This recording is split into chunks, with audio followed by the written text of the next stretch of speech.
So what if we've been thinking about movement all wrong? I mean, not as some chore or just exercise, but as the single most powerful tool we have for regulating our minds and our bodies.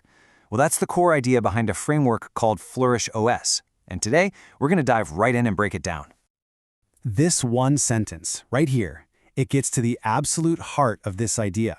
It challenges the entire way we usually look at physical activity. The whole point is that movement isn't supplemental. It's not some bonus you tack on if you have time. No, it's fundamental. It's the primary way we manage our entire internal state. So here's our game plan for this explainer. First, we're going to look beyond exercise as we know it. Then we'll get into the rhythm of our own energy. After that, we'll map out a rhythm for your day. We'll also see how this whole thing works for literally every single body type. And finally, we'll touch on what it means to find wholeness together. All right, first up, moving beyond exercise. This is really the big paradigm shift we're talking about. Okay, so let's define a key term you're going to hear a lot, the field. What does that mean? Well, think of it as your entire energetic system, your nervous system, your emotions, your physical body, all of it rolled into one. And movement? That's the master dial you use to tune or regulate that entire field. You know, this reframes so many things we do every day. That simple walk you take, a deep breath, a good morning stretch, these aren't just about burning a few calories. Each and every one is an act of recalibration. It's an opportunity to bring your whole system back into balance. So, how does this recalibration actually work? Well, Section 2 gets into the why by looking at our body's own inner operating system. So our nervous system basically has two main modes. On one hand, you've got that ignition energy. That's the gas pedal, right? It's for getting things done, for action, for responding to stress. On the other hand, you have integration energy. That's the brake pedal, for resting, for recovery, for feeling calm. Real health isn't about avoiding the gas pedal. It's about being able to switch smoothly between the two. And the process is actually pretty simple. We often start out in a state of incoherence. You know that feeling? You're stressed, scattered, everything's a bit off.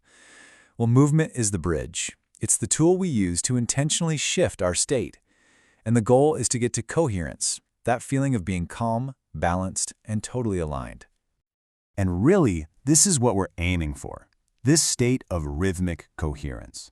It's when all your internal systems, your breathing, your sleep cycle, your heart rate, they're all working together in harmony. According to this framework, that right there is the true foundation of well-being.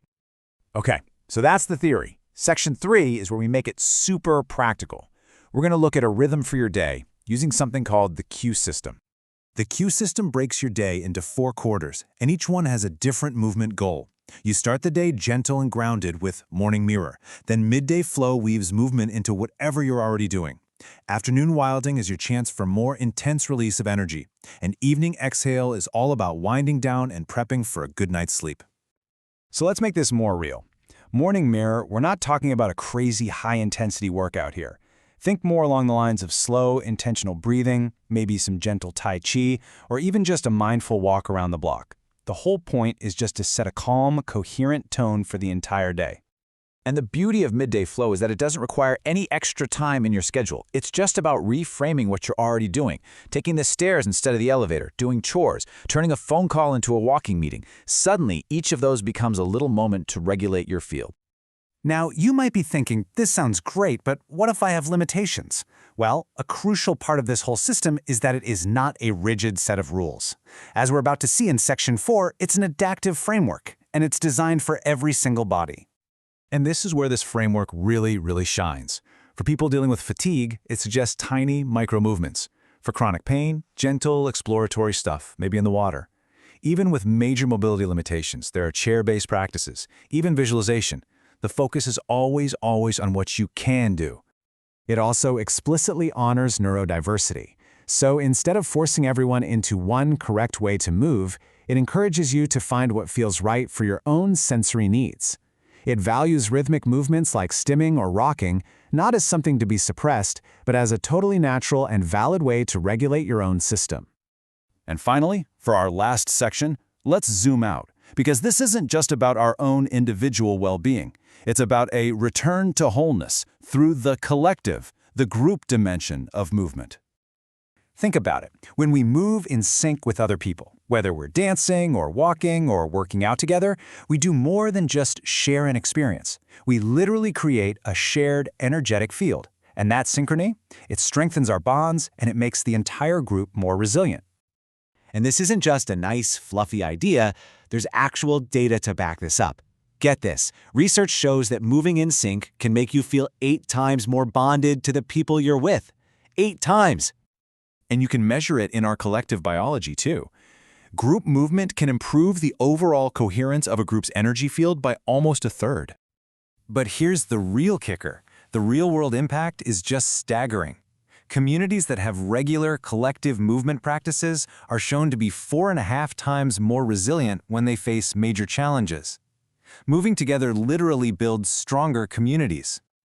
Okay, so we've covered a lot of ground, right? From our nervous system all the way to community resilience. But what's the key takeaway for you, right here, right now? It's this. Movement is not something you have to earn. It's not a punishment for something you ate. It is your birthright. It's a way to come back home to yourself, to remember that balanced, coherent state that is your natural baseline. It's already in you. And we'll end on this final thought from the source material, because it says it all. This whole framework, it's not another strict set of rules you have to follow. It's simply an invitation to walk, to breathe, to find your own natural rhythm again.